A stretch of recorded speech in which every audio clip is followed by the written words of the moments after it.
क्या आपने कभी ऐसा महसूस किया है कि आपने अपने सपनों को पूरा करने के लिए दिन रात मेहनत की, लेकिन फिर भी वो सपना आपके हाथों से रेत की तरह फिसलता गया? क्या आपने कभी वह दर्द महसूस किया जब आपके अपने लोग, आपके दोस्त, रिश्तेदार या वे लोग जिनका आपने कभी कुछ बुरा नहीं किया, अचानक आपके खिलाफ हो गए? उनकी आंखों में जलन, उनके शब्दों में तंज और उनके दिलों में सिर्फ एक भावना, ईर्ष्या। क्यों? क्योंकि आप कुछ बड़ा करना चाहते थे, क्योंकि आपने हार मानने का नाम नहीं लिया। लेकिन सवाल यह है, क्या आप सच में जानते हैं कि अपने सपनों को हकीकत में बदलने का असली रास्ता क्या है? क्या आप जानते हैं कि आपकी छोटी छोटी आदतें, वो रोजाना के छोटे फैसले कहीं ना कहीं आपके दुश्मनों को और भी ताकतवर बना रहे हैं? आज मैं आपको एक ऐसी कहानी सुनाने जा रहा हूं, एक ऐसी सीख देने जा रहा हूं जो आपके दिल को तो छुएगी ही, साथ ही आपके दिमाग को भी हिला देगी। ये कहानी प्रेरित है चाणक्य नीति से, वो महान चाणक्य जिन्होंने एक साधारण लड़के को चंद्रगुप्त मौर्य बना दिया, और साथ ही वे 7 राज जिनका अगर आप सही तरीके से पालन करें तो न केवल आप पैसा कमा सकते हैं बल्कि अपने दुश्मनों को भी चौंका सकते हैं। लेकिन याद रखिए, ये राज इतनी ताकतवर हैं कि इन्हें कभी किसी के साथ शेयर न करें। क्या आप तैयार हैं? तो आइए इस रोचक सफर की शुरुआत करते हैं। एक छोटे से शहर में एक लड़का था जिसका नाम रोहित था। उसकी उम्र 30 साल थी। बड़े सपने थे, लेकिन जेब में पैसे नहीं थे। हर सुबह वह अपने पिता की पुरानी साइकिल पर सवार होकर खेतों में काम करने के लिए निकल जाता। दिन भर पसीना बहाने के बाद जब वह शाम को घर लौटता है तो उसकी माँ की आंखों में वही सवाल होता है, बेटा कब तक ऐसा चलता रहेगा? रोहित के पास कोई जवाब नहीं होता, बस वह मुस्कुराकर कहता, माँ एक दिन सब ठीक हो जाएगा। लेकिन रात में जब वह अपनी चारपाई पर लेटता है तो उसके मन में यही सवाल उठते हैं, क्या वाकई सब ठीक होगा? क्या मेहनत ही पर्याप्त है? एक दिन गांव में मेला लगा था। रोहित वहां गया और उसने वहां अपने पुराने दोस्त राहुल से मुलाकात की। राहुल, जो कभी रोहित के साथ स्कूल जाता था, अब एक बड़ी गाड़ी में आया था। सूट पहने, चमचमाती घड़ी पहने और चेहरे पर वह आत्मविश्वास था जिसे रोहित ने कभी अपने भीतर नहीं महसूस किया। राहुल हंसते हुए बोला, क्या हाल बना रखा है यार, अब भी खेतों में पसीना बहा रहे हो? मेहनत से कुछ नहीं होता, दिमाग लगाना पड़ता है। रोहित चुपचाप सुनता है, लेकिन अंदर ही अंदर वह जलता है। उसे गुस्सा आता है, लेकिन साथ ही सवाल भी आता है, क्या सच में मेहनत बेकार है? आप में से कितने लोग हैं जो रोहित की स्थिति में खुद को देख रहे हैं? कितने लोग ऐसे हैं जो दिन रात मेहनत करते हैं लेकिन फिर भी लगता है कि जिंदगी वही की वही है? और कितने लोग हैं जो राहुल जैसे लोगों को देखकर जलते हैं लेकिन समझ नहीं पाते कि वे क्या कर रहे हैं जो हम नहीं कर पा रहे हैं? रोहित की कहानी यहीं खत्म नहीं होती। एक रात जब वह अपने खेत से लौट रहा था, उसे रास्ते में एक बूढ़ा सन्यासी बाबा मिला। सन्यासी बाबा की आंखों में एक अजीब सी चमक थी, जैसे वह रोहित के मन की सारी बातें समझ सकता हो। सन्यासी बाबा ने उसे रोका और पूछा, बेटा क्यों उदास हो? जो चाहिए वह पास ही है, बस उसे देखने की नजर चाहिए। रोहित ने कहा, बाबा मैं मेहनत करता हूं लेकिन कुछ बदलता नहीं, लोग मुझसे आगे निकल जाते हैं। सन्यासी बाबा मुस्कुराए और बोले, कभी चाणक्य को पढ़ा है? रोहित ने कहा, वह तो किताबों में राजा महाराजाओं की बातें हैं, मुझ जैसे गरीब को क्या लेना देना? सन्यासी बाबा हंसे और बोले, चाणक्य कोई जादूगर नहीं था, वह एक ऐसा इंसान था जिसने यह समझ लिया था कि दुनिया कैसे चलती है। उसने 7 ऐसे रहस्य खोजे जो पैसा, ताकत और सम्मान दिला सकते हैं, लेकिन इन रहस्यों को समझने के लिए पहले अपने मन को तैयार करना पड़ता है। क्या तुम तैयार हो? रोहित ने सिर हिलाया और उस रात सन्यासी बाबा ने उसे पहला रहस्य बताया। सन्यासी बाबा ने कहा, रोहित पहला रहस्य है, अपनी योजना किसी को मत बताना। जो सपना तुम्हारे दिल में है उसे अपने तक रखो। क्यों? क्योंकि दुनिया में 2 तरह के लोग होते हैं, एक वे जो तुम्हारी कामयाबी से जलते हैं और दूसरे वे जो तुम्हें नीचे गिराने की कोशिश करते हैं। अगर तुम अपने प्लान सबको बता दोगे तो वे लोग उसे तोड़ने की कोशिश करेंगे। रोहित ने पूछा, लेकिन बाबा दोस्तों को भी नहीं? सन्यासी बाबा ने कहा, दोस्त भी इंसान हैं बेटा, आज तुम्हारे साथ हैं, कल तुम्हारे खिलाफ हो सकते हैं। क्या तुमने कभी नहीं देखा कि लोग पहले तारीफ करते हैं और फिर मौका मिलते ही पीठ में छुरा घोंप देते हैं? रोहित को राहुल की बात याद आ गई। उसने सोचा, अगर राहुल को यह पता चलता कि मैं भी कुछ बड़ा करना चाहता हूं, तो वह और भी मजाक उड़ाता। क्या आपके साथ भी कभी ऐसा हुआ है? क्या आपने कभी किसी को अपने सपने बताने के बाद उसका मजाक उड़ाया जाता है, या उसने आपकी योजना किसी और को बता दी और आपका सपना अधूरा रह गया? चाणक्य कहते थे, अपने इरादों को छुपाओ और अपने कदमों को तेज करो। यही पहला रहस्य है जो आपको आपके दुश्मनों से बचाएगा। रात भर सन्यासी बाबा की बातें रोहित के दिमाग में गूंजती रहीं। पहला रहस्य, अपनी योजना किसी को मत बताना, उसके लिए एक नई रोशनी की तरह था। अगली सुबह जब वह खेतों की ओर जा रहा था, उसने ठान लिया कि अब वह कुछ अलग करेगा। लेकिन क्या? उसके पास न तो पैसे थे, न कोई बड़ा मौका। फिर भी उसने अपने मन में एक छोटा सा प्लान बनाया। गांव के बाजार में हर हफ्ते मेला लगता था, जहां लोग दूर दूर से सामान बेचने आते थे। रोहित ने सोचा, क्यों ना मैं भी कुछ बेचूं, कुछ ऐसा जो लोग खरीदें। उसने अपनी माँ से बात की और उधार के पैसों से कुछ मिट्टी के बर्तन खरीदे। उसका प्लान था कि वह इन्हें मेले में बेचेगा, लेकिन इस बार उसने किसी को भी नहीं बताया, न अपने दोस्तों को, न पड़ोसियों को। उसने पहला रहस्य याद रखा। मेले के दिन वह सुबह जल्दी उठा, बर्तनों को साइकिल पर लादा और बाजार की ओर निकल पड़ा। रास्ते में उसे राहुल मिला। राहुल हंसते हुए बोला, क्या रोहित, ये क्या ढो रहे हो?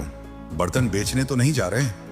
रोहित मुस्कुराकर बोला, नहीं यार, बस माँ के लिए कुछ ले जा रहा हूं। राहुल हंसा और चला गया। रोहित ने मन ही मन सोचा, अच्छा हुआ मैंने सच नहीं बताया। मेले में रोहित ने अपनी छोटी सी दुकान लगाई। पहले तो लोग बस देखते रहे, फिर एक औरत आई और उसने बर्तन का दाम पूछा। रोहित थोड़ा झिझका, लेकिन औरत ने बिना कुछ कहे 2 बर्तन खरीद लिए। धीरे धीरे और लोग आए और शाम तक सारे बर्तन बिक गए। पहली बार रोहित के हाथ में अपनी मेहनत से कमाए हुए 50 रुपये थे। छोटी रकम, लेकिन उसके लिए ये एक नई शुरुआत थी। खुशी खुशी वह घर लौटा और माँ को पैसे दिखाए। माँ की आंखों में आंसू थे। उसने कहा, बेटा, ये तो बस शुरुआत है। उस रात रोहित को नींद नहीं आई। वह सोच रहा था, अगर मैंने राहुल को अपना प्लान बता दिया होता तो शायद वह मेरा मजाक उड़ाता, या फिर वह खुद वही काम करने की कोशिश करता और मेरा मौका छीन लेता। पहला रहस्य सचमुच काम कर गया था, लेकिन अब सफर की शुरुआत तो हुई थी, लेकिन लंबा था। अगली रात सन्यासी बाबा फिर मिले। दूसरा रहस्य, मेहनत को दिमाग से जोड़ो।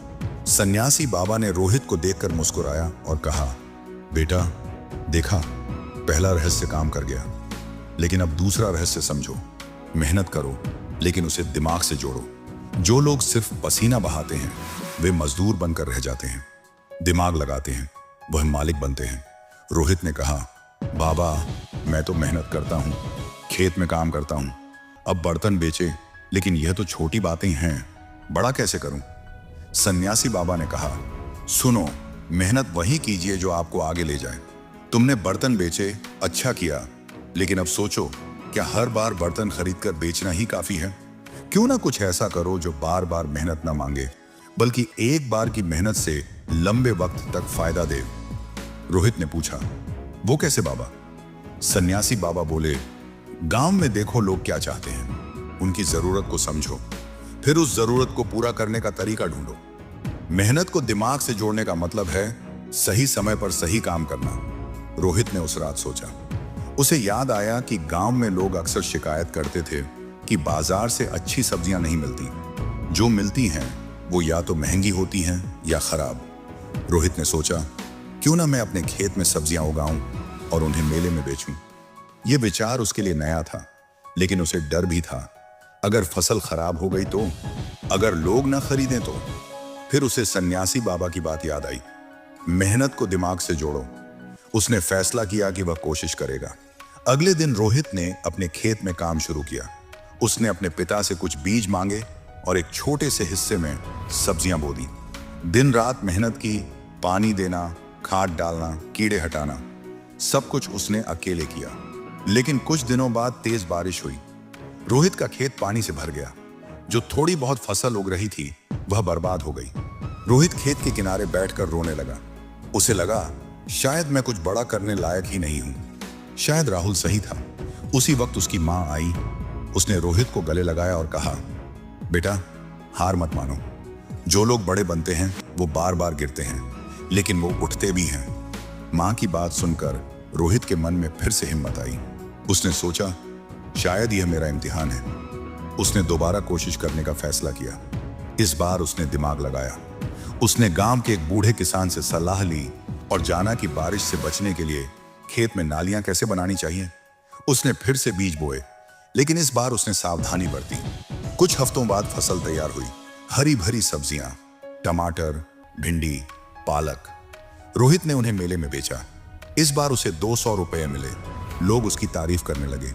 एक आदमी ने कहा, रोहित ये सब्जियां तो शहर से भी अच्छी हैं, अगली बार और लाना। रोहित की आंखों में चमक थी। उसे लगा कि दूसरा रहस्य भी काम कर गया। मेहनत को दिमाग से जोड़ने से नतीजे बदल गए थे। क्या आपके साथ भी ऐसा हुआ है? क्या कभी आपने मेहनत की लेकिन नतीजा नहीं मिला? और क्या कभी ऐसा हुआ कि थोड़ा सा दिमाग लगाने से सब बदल गया? चाणक्य कहते थे, मेहनत सोने की खान है, लेकिन उसे खोदने के लिए सही औजार चाहिए। दूसरा रहस्य यही है, अंधी मेहनत मत करो, समझदारी से काम करो। रोहित की छोटी सी जीत ने उसके मन में एक नया जोश भर दिया था। अब वह हर हफ्ते मेले में सब्जियां बेचने लगा। उसकी कमाई बढ़ने लगी। 200 से 500, फिर 700। गांव में लोग उसकी तारीफ करने लगे। उसकी मां का चेहरा खिल उठा। पहली बार रोहित को लगा कि शायद वह सचमुच कुछ बड़ा कर सकता है। उसने सोचा, अगर मैं और मेहनत करूं और खेत को बढ़ाऊं तो शायद एक दिन मैं राहुल से भी आगे निकल जाऊं। यह ख्याल उसे रातों को नींद नहीं आने देता था। लेकिन हर कामयाबी के साथ एक नई चुनौती भी आती है। एक दिन जब रोहित मेले से लौट रहा था, उसे रास्ते में राहुल फिर मिला। इस बार राहुल के चेहरे पर वो हंसी नहीं थी। उसने रोहित को ऊपर से नीचे तक देखा और कहा, सुना है तू अब सब्जियां बेच रहा है।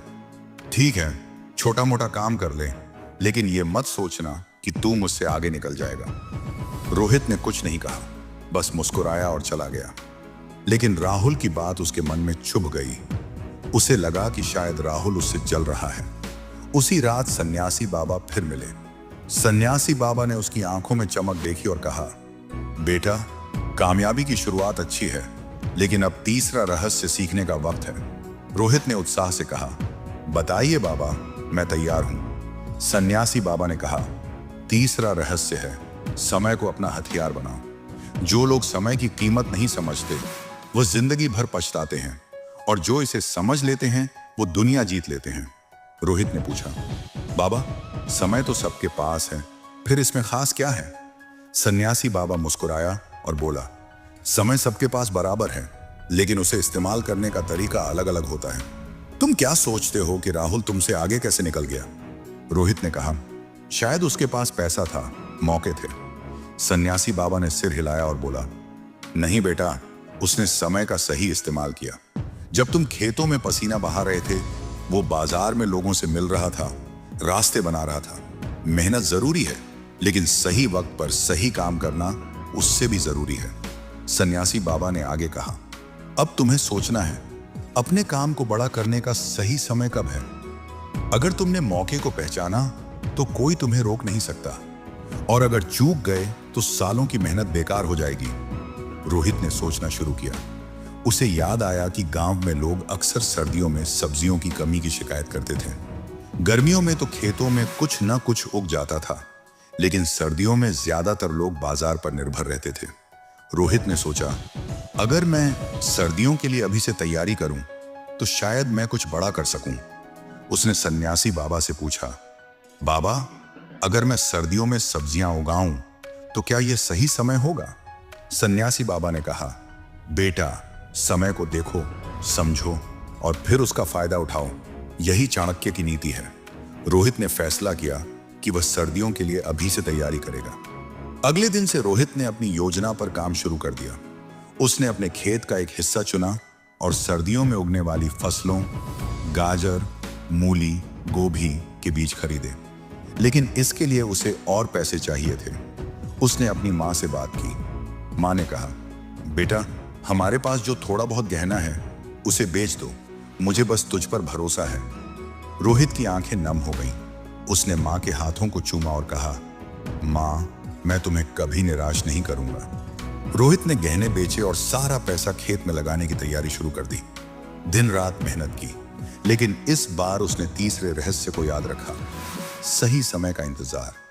सर्दियां आने में अभी 2 महीने बाकी थे।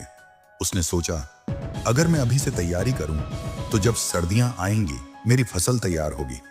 उसने खेत में नालियां बनाई, पानी की व्यवस्था की और बीज बोए, लेकिन मुश्किलें अभी खत्म नहीं हुई थी। एक दिन जब वह खेत में काम कर रहा था, गांव का एक बड़ा जमींदार रघु वहां आया।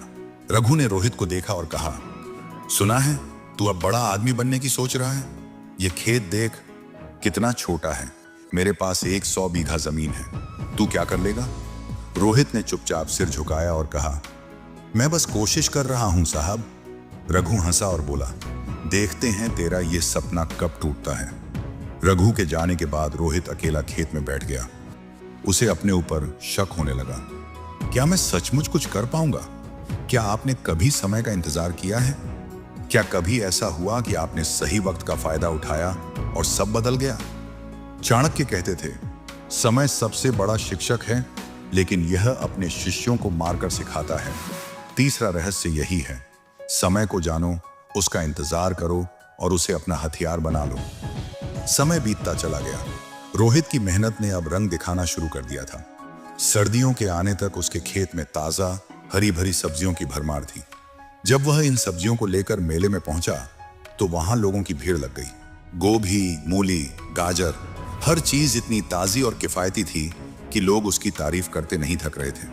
उसी दिन उसने 1500 रुपए कमाए। पहली बार उसके हाथ में इतनी बड़ी रकम आई थी। जब वह घर लौटा और मां को पैसे दिखाए तो मां ने उसे गले लगाते हुए कहा, बेटा, मुझे तो पता था तू जरूर कर दिखाएगा। रोहित की आंखों में खुशी के आंसू थे। उसे लगने लगा था कि शायद अब उसकी जिंदगी बदलने जा रही है। धीरे धीरे गांव में उसका नाम फैलने लगा।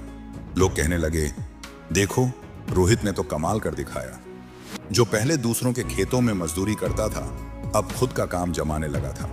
लेकिन जैसे जैसे सफलता मिलती गई, वैसे वैसे जलन भी बढ़ती गई।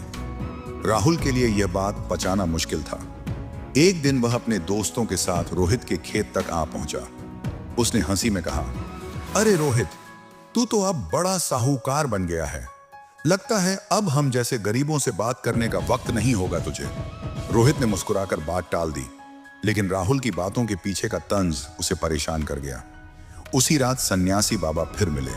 उन्होंने रोहित की तरक्की देखी और कहा, बेटा, तुमने समय का बेहतरीन इस्तेमाल किया है, लेकिन अब वक्त है चौथा रहस्य जानने का। रोहित ने उत्साह में कहा, बाबा बताइए, हर रहस्य से मुझे कुछ नया सीखने को मिल रहा है। सन्यासी बाबा बोले, चौथा रहस्य यह है कि तुम किन लोगों को अपने आसपास रखते हो, यह तुम्हारी सफलता तय करता है। तुम्हारे साथी वे होने चाहिए जो तुम्हें प्रेरित करें, तुम्हारी मेहनत को समझें और सराहें। लेकिन जो लोग तुमसे जलें और तुम्हें पीछे खींचें, उन्हें खुद से दूर रखना ही ठीक है। रोहित ने पूछा, बाबा, लेकिन यह कैसे जाने कि कौन सही है और कौन नहीं? सन्यासी बाबा ने समझाया, लोगों को उनके शब्दों से नहीं, उनके कर्मों से परखो। जो तुम्हारी तरक्की में खुश हो वो तुम्हारा सच्चा साथी है, लेकिन जो तुम्हारी सफलता से चिढ़े वो तुम्हारा विरोधी है। चाणक्य ने कहा था, एक गलत दोस्त पूरी मेहनत पर पानी फेर सकता है, इसलिए साथी चुनने में समझदारी जरूरी है। यह सुनकर रोहित को राहुल की याद आई। उसे लगने लगा कि शायद राहुल उसका सच्चा दोस्त नहीं, बल्कि उसकी राह का कांटा है। सन्यासी बाबा ने आगे कहा, सिर्फ दुश्मनों से बचना ही काफी नहीं, तुम्हें ऐसे लोगों को भी खोज निकालना होगा जो तुम्हें आगे बढ़ने में मदद करें। इंसान अकेले ज्यादा दूर नहीं जा सकता, सही साथ तुम्हारी ताकत को 10 गुना बढ़ा सकता है। रोहित ने उनकी बात को दिल से अपनाया। अगली सुबह उसने अपने काम को और फैलाने का निर्णय लिया। उसने सोचा, अगर मैं गांव के बाहर के बाजारों तक सब्जियां पहुंचा सकूं तो आमदनी बढ़ सकती है, लेकिन उसके लिए उसे मदद की जरूरत थी। सब कुछ वह अकेले नहीं संभाल सकता था। तभी उसकी नजर गांव के एक मेहनती लड़के कमल पर पड़ी। कमल गरीब था, लेकिन काम से कभी पीछे नहीं हटता था। रोहित ने उससे कहा, कमल, मेरे साथ काम करेगा? मैं तुझे हिस्सा दूंगा। कमल की आंखों में चमक आ गई। उसने जवाब दिया, भैया, मुझे बस एक मौका चाहिए, मैं आपके साथ हूं। फिर दोनों ने मिलकर काम की शुरुआत की। कमल खेत संभालने लगा और रोहित बाजार में सब्जियां बेचने जाने लगा। कुछ ही समय में दोनों की जोड़ी मशहूर हो गई। लोग कहने लगे, रोहित और कमल की सब्जियां सबसे बढ़िया हैं। रोहित को महसूस हुआ कि सन्यासी बाबा का चौथा रहस्य सच साबित हो रहा है। सही इंसान का साथ उसकी ताकत बन गया था। लेकिन हर अच्छी चीज के साथ कोई ना कोई मुसीबत भी आती है। एक शाम जब रोहित और कमल बाजार से लौट रहे थे, तभी राहुल और उसके दोस्त रास्ते में उन्हें घेर लेते हैं। राहुल ने गुस्से में कहा, बहुत उड़ रहा है तू, लगता है तुझे सबक सिखाना पड़ेगा। रोहित ने शांत स्वर में कहा, मैंने तेरा क्या बिगाड़ा है? राहुल हंसते हुए बोला, तेरी तरक्की ही मेरी हार है। जितना तू ऊपर जाएगा उतना ही मेरा गुस्सा बढ़ेगा। और वह वहां से चला गया। उस रात रोहित बहुत उदास हो गया। वह समझ नहीं पा रहा था कि राहुल को उससे इतनी जलन क्यों हो रही है। कमल ने उसे दिलासा देते हुए कहा, भैया, ऐसे लोग हर जगह होते हैं, लेकिन हमें इनके चलते रुकना नहीं है। कमल की यह बात रोहित को अंदर तक छू गई। उसे समझ में आया कि सही दोस्त ढाल की तरह होते हैं और गलत लोग रास्ते के कांटे। क्या आपके जीवन में भी ऐसे लोग हैं, कुछ जो प्रेरणा देते हैं और कुछ जो जलते हैं? आपने अपने दोस्त कैसे चुने? चाणक्य कहते हैं, साथी वही अच्छा जो मुसीबत में साथ खड़ा हो। चौथा रहस्य यही है, सही लोगों का चुनाव करो, क्योंकि वही आपकी कामयाबी के असली नियम बनते हैं। अब रोहित और कमल की मेहनत रंग ला रही थी। वह अब सिर्फ गांव के मेले तक ही सीमित नहीं थे, बल्कि पास के कस्बे के बाजार में भी सब्जियां बेचने लगे। उनकी कमाई 1500 से बढ़कर 3000 रुपए तक पहुंच चुकी थी। रोहित ने अपनी मां के लिए एक नया शॉल खरीदा और घर की मरम्मत के लिए कुछ पैसे बचा लिए। गांव में अब लोग उसे इज्जत से देखने लगे थे। एक दिन गांव के सरपंच ने बुलाकर कहा, बेटा, तूने तो पूरे गांव का नाम रोशन कर दिया है, आगे भी ऐसे ही बढ़ते रहो। यह सुनकर रोहित का सीना गर्व से भर गया। उसे लग रहा था कि अब वह अपने सपनों के और करीब आ गया है। लेकिन कामयाबी की राह में हमेशा कांटे बिछे होते हैं। एक रात जब रोहित और कमल खेत में सिंचाई कर रहे थे, उन्हें कुछ अजीब महसूस हुआ। खेत का एक हिस्सा पूरी तरह सूखा था। जब जांच की गई तो पता चला कि नहर में किसी ने जानबूझकर मिट्टी भर दी थी। रोहित ने अंदाजा लगाया और कमल से कहा, यह जरूर किसी की शरारत है। कमल बोला, भैया, यह काम जरूर राहुल का है, वह आपसे जलता है। रोहित कुछ नहीं बोला, लेकिन अंदर से वह गुस्से और डर में था। अगले ही दिन उसकी मां को तेज बुखार हो गया। रोहित उन्हें गांव के वैद्य के पास लेकर गया। वैद्य ने जांच करके कहा, इनकी हालत ठीक नहीं है, इन्हें कस्बे के अस्पताल ले जाइए। रोहित परेशान हो गया। उसने कमल से कहा, तू खेत संभाल, मैं मां को लेकर अस्पताल जा रहा हूं। अस्पताल में डॉक्टर ने बताया कि मां को निमोनिया हो गया है और इलाज में समय लगेगा। रोहित ने जो भी पैसे जोड़े थे सब इलाज में लग गए। वह मां के पास बैठकर बहुत उदास हो गया। मां ने उसका हाथ पकड़कर कहा, बेटा, मैं ठीक हो जाऊंगी, लेकिन तू हार मत मानना। रोहित की आंखों से आंसू बह निकले। उसे लगने लगा था कि जैसे सब कुछ एक साथ हाथ से फिसल रहा है। उसी रात सन्यासी बाबा फिर मिले। उन्होंने रोहित की हालत देखी और कहा, बेटा, यह तुम्हारा इम्तिहान है, अब वक्त है 5वां रहस्य जानने का। थकी हुई आवाज में रोहित ने कहा, बाबा, अब और क्या बाकी है? सब कुछ तो खत्म हो रहा है। सन्यासी बाबा बोले, 5वां रहस्य है धैर्य की ताकत को समझना। जो लोग मुश्किलों में बिखर जाते हैं वह कभी ऊंचाइयों तक नहीं पहुंच पाते, लेकिन जो धैर्य बनाए रखते हैं वह हर तूफान से पार पा जाते हैं। रोहित ने कहा, बाबा, मेरी मां बीमार है, खेत बर्बाद हो रहा है, मैं और कितना धैर्य रखूं? सन्यासी बाबा ने जवाब दिया, धैर्य का मतलब यह नहीं कि चुपचाप बैठे रहो, बल्कि इसका मतलब है कि संकट के समय भी सही फैसले लो और हिम्मत मत हारो। चाणक्य कहा करते थे, जो व्यक्ति धैर्य रखता है उसके लिए समय खुद रास्ता बनाता है। सन्यासी बाबा ने आगे कहा, तुम्हारी मां की बीमारी एक परीक्षा है और खेत की स्थिति एक चुनौती। अगर तुम अभी हार मान जाओ तो तुम्हारी सारी मेहनत व्यर्थ चली जाएगी, लेकिन अगर तुमने धैर्य नहीं छोड़ा तो यह वक्त भी निकल जाएगा। रोहित ने सन्यासी बाबा की बात गौर से सुनी और मन में ठान लिया कि वह हार नहीं मानेगा। अगली सुबह उसने कमल को बुलाया और कहा, हमें खेत फिर से सही करना है, चाहे जैसे भी हो। कमल बोला, भैया, मैं आपके साथ हूं, दोनों ने मिलकर नहर की मिट्टी हटाई और पानी का रास्ता साफ किया। मां के इलाज के लिए रोहित ने गांव के कुछ लोगों से उधार लिया। वह दिन रात अस्पताल और खेत के बीच दौड़ता रहा। कई रातें बिना सोए निकल गईं। उसे शक तो राहुल पर था, लेकिन अभी उसका सामना करना सही नहीं लगा। एक हफ्ते के भीतर मां की तबीयत सुधरने लगी। डॉक्टर ने कहा, अब खतरा टल गया है। रोहित ने सुकून की सांस ली। उसी दिन वह खेत गया और देखा कि फसल अब भी बची हुई है। कमल के साथ मिलकर उसने सब्जियां तैयार की और बाजार में बेची। इस बार उसे 2000 रुपए की कमाई हुई। वह पैसे लेकर मां के पास गया और बोला, मां, ये तुम्हारे लिए है, बस तुम ठीक हो जाओ, यही मेरे लिए सब कुछ है। मां ने उसकी पीठ थपथपाई और कहा, बेटा, तूने मुझे बचा लिया।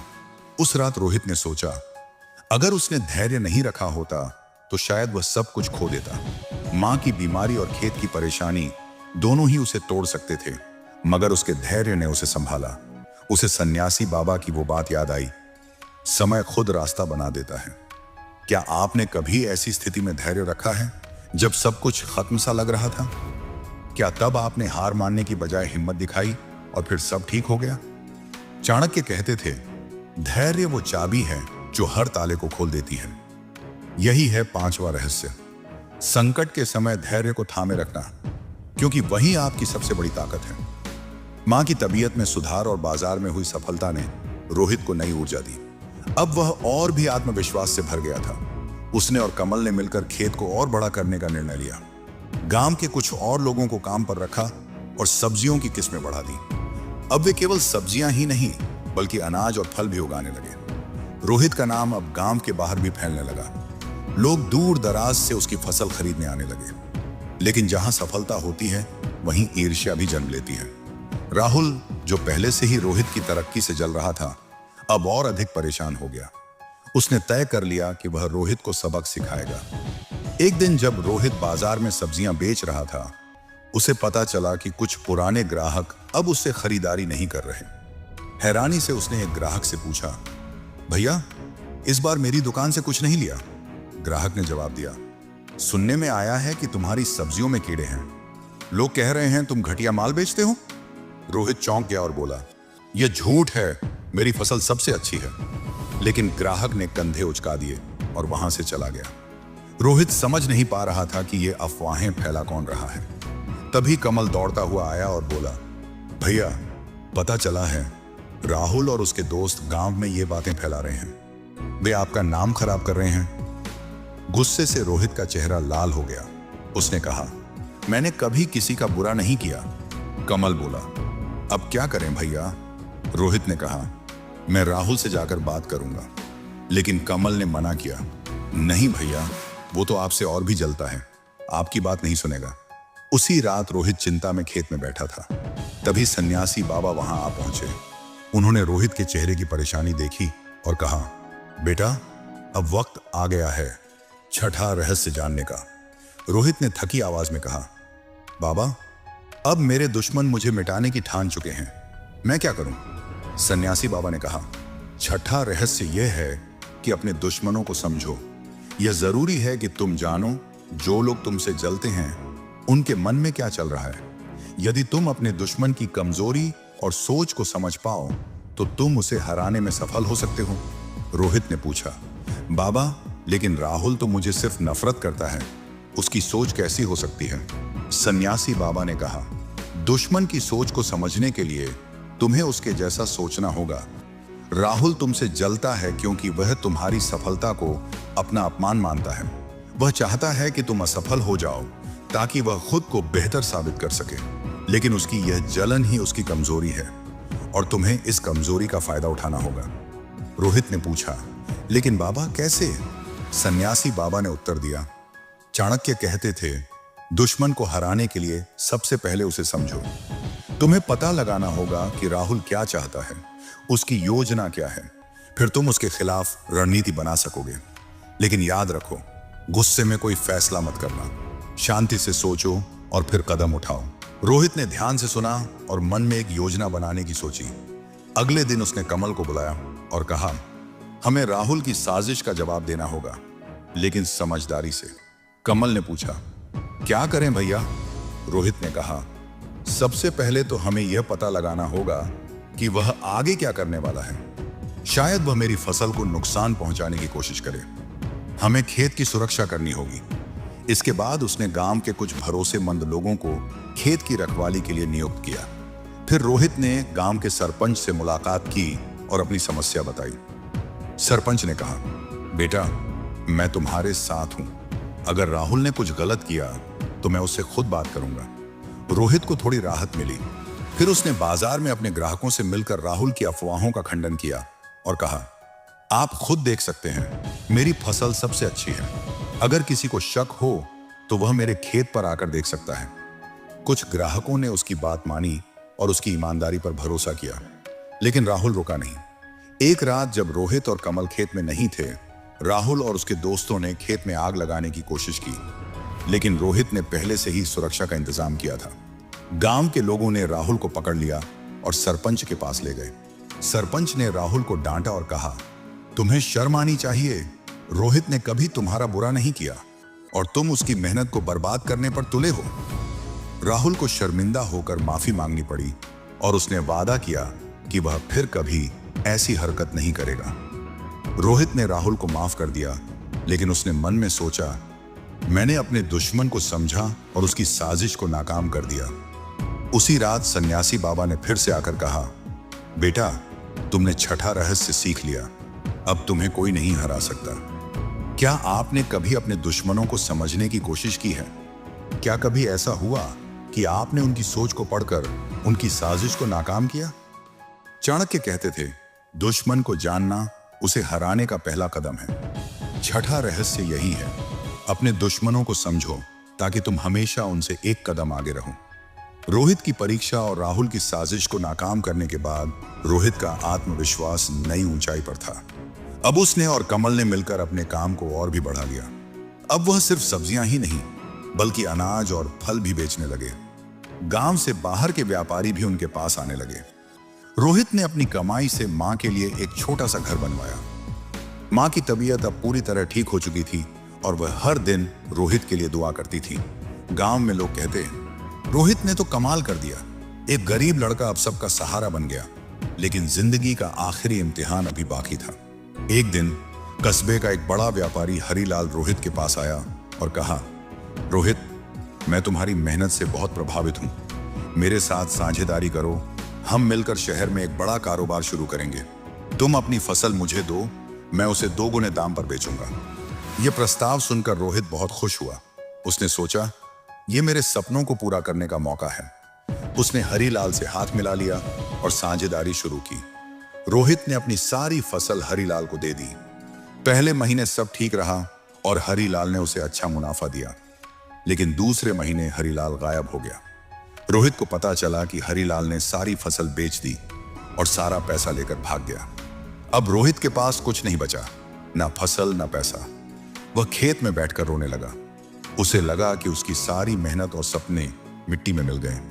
कमल ने उसे सांत्वना दी, लेकिन रोहित टूट चुका था। उसी रात सन्यासी बाबा ने उसे देखा और कहा, बेटा, यह तुम्हारी आखिरी परीक्षा है। अब 7वां और अंतिम रहस्य सीखने का वक्त आ गया है। रोहित ने हताश होकर कहा, बाबा, अब क्या बचा है? सब खत्म हो गया।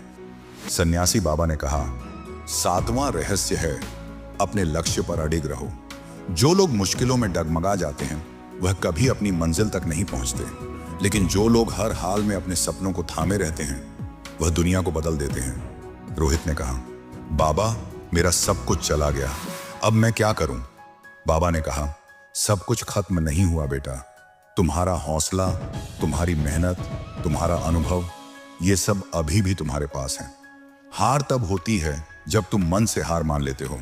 बाबा ने आगे कहा, चाणक्य कहते थे, सपने वो नहीं जो सोते वक्त देखे जाते हैं, सपने वो हैं जो तुम्हें सोने नहीं देते। तुम्हारा लक्ष्य सिर्फ पैसा कमाना नहीं, बल्कि अपने और अपने परिवार के लिए बेहतर जिंदगी बनाना था। क्या वह सपना मर गया? नहीं, तो फिर से उठो। रोहित ने बाबा की बात सुनी और अपने आंसू पोंछे। उसने सोचा, शायद बाबा सही हैं, मैं अभी भी हारा नहीं हूं। अगले दिन उसने कमल को बुलाया और कहा, हम फिर से शुरुआत करेंगे। हरीलाल ने हमें धोखा दिया, लेकिन हमारा हौसला कोई नहीं छीन सकता। कमल ने कहा, भैया मैं आपके साथ हूं। रोहित ने गांव वालों से थोड़ा उधार लिया और फिर से खेत तैयार किया। इस बार उसने हरीलाल जैसे लोगों पर भरोसा नहीं किया। खुद बाजार में जाकर पुराने ग्राहकों से मुलाकात की और कहा, मुझे एक और मौका दीजिए, मैं आपको निराश नहीं करूंगा। उसकी ईमानदारी देखकर लोग फिर से उसकी फसल खरीदने लगे। धीरे धीरे उसकी कमाई फिर से पटरी पर लौट आई। उसने अपना कर्जा चुकाया और एक छोटी सी दुकान खोली, जहां वह अपनी फसल बेचने लगा। 1 साल बाद उसकी दुकान गांव की सबसे मशहूर दुकान बन गई। राहुल, जो कभी उसका मजाक उड़ाता था, अब चुपचाप उसकी तरक्की देखता था। एक दिन गांव के मेले में रोहित को सम्मानित किया गया। मां मंच पर उसके साथ खड़ी थी और उसकी आंखों में गर्व के आंसू थे। रोहित ने माइक उठाया और कहा, यह सब मेरी मां और मेरे दोस्त कमल की वजह से हुआ, और उस सन्यासी बाबा की वजह से, जिसने मुझे यह सिखाया कि सपनों को कभी नहीं छोड़ना चाहिए। रात को जब रोहित अपने नए घर की छत पर खड़ा था, उसे एहसास हुआ कि उसने न केवल अपने दुश्मन को बल्कि अपनी कमजोरियों को भी हरा दिया था। 7वां रहस्य उसकी सफलता का आधार बन चुका था। तो आप क्या सोचते हैं? क्या आप अपने लक्ष्य पर अडिग रहते हैं या मुश्किलों में टूट जाते हैं? चाणक्य कहते थे, जो अपने सपनों को नहीं छोड़ता वही दुनिया के सामने झुकने का कारण बनता है। यही है 7वां रहस्य, अपने लक्ष्य पर अडिग रहो, क्योंकि यही आपकी असली ताकत है। रोहित की कहानी यहीं खत्म होती है, लेकिन उसकी सीख हमारे साथ रहती है। 7 रहस्य: अपनी योजना छुपाना, मेहनत को दिमाग से जोड़ना, समय को हथियार बनाना, सही लोगों का चुनाव करना, धैर्य रखना, अपने दुश्मनों को समझना और अपने लक्ष्य पर अडिग रहना। ये सिर्फ रोहित के लिए नहीं, आपके जीवन को भी बदल सकते हैं। तो सोचिए, आपके सपने क्या हैं? आपके दुश्मन कौन हैं और आप उन्हें कैसे हराएंगे? रोहित की कहानी हमें यही सिखाती है कि चाहे कितनी भी मुश्किलें आएं, अगर हमारी मेहनत और विश्वास मजबूत हो तो कोई भी सपना असंभव नहीं है। जब भी हम अपने लक्ष्य पर अडिग रहते हैं, हम न सिर्फ अपने दुश्मनों को हराते हैं, बल्कि अपनी कमजोरियों को भी पार कर जाते हैं। अगर आपको इस कहानी से प्रेरणा मिली हो तो इसे अपने दोस्तों के साथ जरूर शेयर करें। और अगर आप भी अपनी जिंदगी में ऐसे 7 रहस्यों को अपनाना चाहते हैं तो हमारे चैनल को सब्सक्राइब करें, ताकि आप कभी भी अपनी मंजिल तक पहुंचने के लिए प्रेरित ना हो। हमारी वीडियो में और भी ऐसे प्रेरणादायक और जीवन बदलने वाले किस्से मिलते हैं। तो सब्सक्राइब करें, बेल आइकन दबाएं और हमारे साथ अपने सपनों की यात्रा शुरू करें, क्योंकि याद रखिए, आपके सपने आपकी मेहनत और समर्पण के साथ सच हो सकते हैं। इस वीडियो को देखने के लिए धन्यवाद। अगली बार हम फिर मिलेंगे एक और नई कहानी के साथ। तब तक खुद को प्रेरित रखें और अपने लक्ष्य की ओर कदम बढ़ाते रहें।